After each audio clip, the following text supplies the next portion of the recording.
Hello viewers, welcome to my channel గనీ extreme. ఈరోజు మనం గుడిలో ఒక కొండ మీద ఉన్నటువంటి రాముని పాదాల వరకు ట్రెక్కింగ్ చేయబోతున్నాం.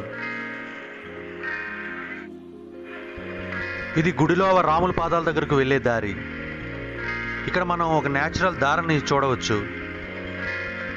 ఈ నేచురల్ దార ఎక్కడి నుంచి వస్తుందో ఎవరికీ తెలియదు.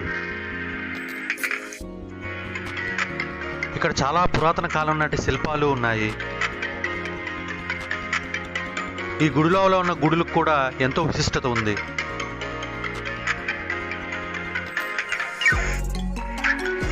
కొండపైన ఉన్న రాముల పాదాల నుంచి ఈ దార ఎన్నో వనమూలికలను తనలో కలుపుకుంటూ చివరగా శివలింగాన్ని తాకుతూ ఇక్కడికి వస్తుంది.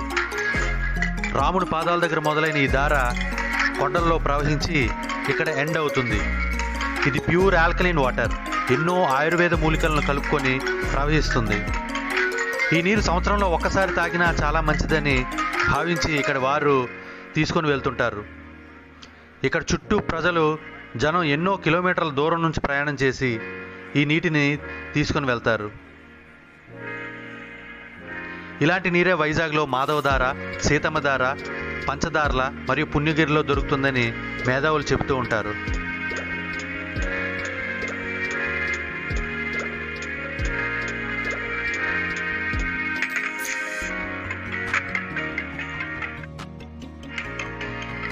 ఈ గుడిలో చాలా పురాతన శిల్పాలు ఉన్నాయి, విగ్రహాలు ఉన్నాయి.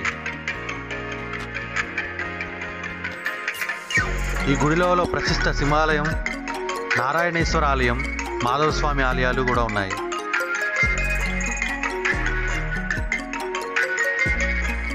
ఈ గుడి పక్క నుండి దారులుండే మనం రాముని పాదాల వరకు ట్రెక్కింగ్ చేయబోతున్నాం.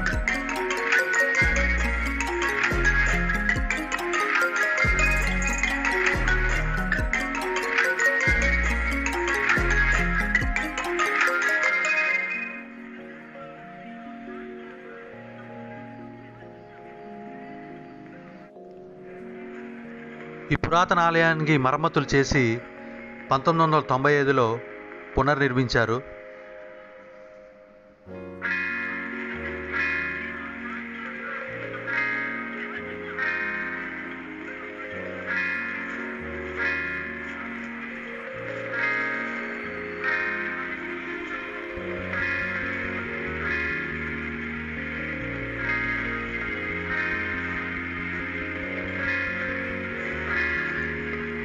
మీరు ఇక్కడ ఉన్నటువంటి పురాతన శివలింగాన్ని చూడొచ్చు.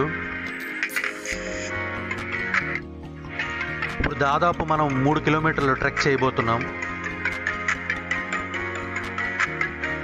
రాముని పాదాల వరకు ట్రెక్కింగ్ చేస్తున్నాం.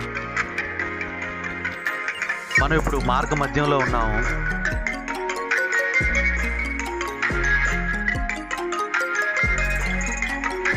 దారంతా గుబురు పొదలతో ఉంది.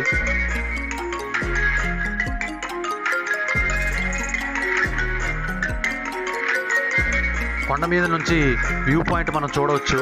కొండ మీద ఉన్న ఆంజనేయ స్వామి విగ్రహం, మాధవస్వామి ఆలయాన్ని చూడవచ్చు.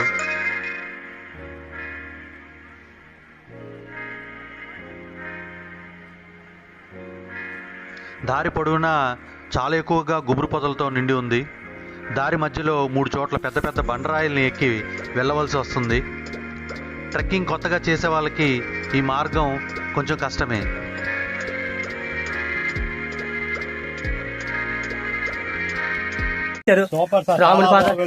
రాజేంద్ర బాబు, రిటైర్డ్ వైజాగ్ స్టీల్ ప్లాంట్. మీ వయసు సార్? నా పేరు 65. ఓకే. టిఆర్ బాబు అని కార్టూనిస్ట్ నేను. Okay, cartoonist. ఓకే, రాముని పాదాలు ఎలా ఉన్నాయి సార్ అక్కడ? బాగున్నాయి, కానీ దారి ఇది కాదు, ఒరిజినల్ ఇంకో దారి ఉంటుంది. ఎందుకంటే ఈ దారిలో ఎవరు రాదు, అప్పుడెప్పుడు మూసిపోయా. 100 ఏళ్ళ కింద ఎప్పుడు అయ్యి ఉంటుంది, కానీ బాగున్నాయి. బాగుందా? జై శ్రీరామ్. రాముని పాదాల దగ్గర నుంచి వస్తున్న నీరు అక్కడ కిందకి వెళ్ళింది కదండి. ఆ కింద నుంచి చూడండి, ఇలాగా ఇక్కడ చిన్న రాళ్ల మధ్యలోంచి కనబడుతుంది చూడండి. ఇది గుహలోంచి కింద నుంచి వెళ్తుంది, చూసారా? ఓం త్రయంబకం యజామహే సుగంధిం పుష్టివర్ధనం ఉర్వారుకమివ బంధనాన్ మృత్యోర్ముక్షీయమామృతాత్. ఓం భూర్భువస్సువః తత్సవితుర్వరేణ్యం భర్గో దేవస్య ధీమహి ధియో యో నః ప్రచోదయాత్. పైన మీరు రాముని పాదాల దగ్గర నుంచి మీరు వచ్చారు కదా మేడం, అక్కడ నీరు అక్కడి నుంచే కదా స్టార్ట్ అయింది, మీరు చూసింది ధార రాముని పాదాలు తాక్కుంటూ వచ్చింది. ఇప్పుడు మన మధ్యలో ఒక చోట కూడా చూపించాము, అక్కడ కూడా ఉంది. ఇప్పుడు ఇక్కడ కూడా చూడండి, ఇక్కడ కూడా ఇది కింద నుంచి వెళ్తుంది వాటర్.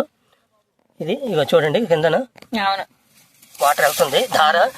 ఈ ధార కిందకి శివపార్వతుల గుడి ఉందండి కిందన, మన స్టార్టింగ్ లో వచ్చినప్పుడు. అది ఇప్పుడు మనం పైన కిందకి దిగుతున్నాం కాబట్టి లాస్ట్ స్టాప్ లో అక్కడ ధార వెళ్తుంది. అక్కడ కూడా ఒకసారి చూద్దాం మేడం.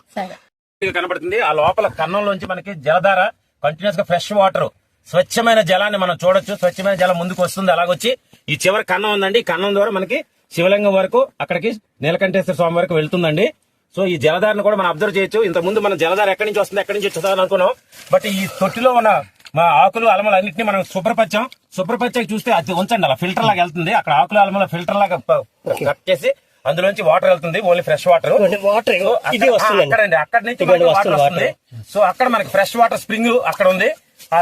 అక్కడి నుంచి సెల మనకు వస్తుందండి, జలధార సెల అక్కడి నుంచి వస్తుంది. రాముని పాదాలని రాముని పాదాలండి.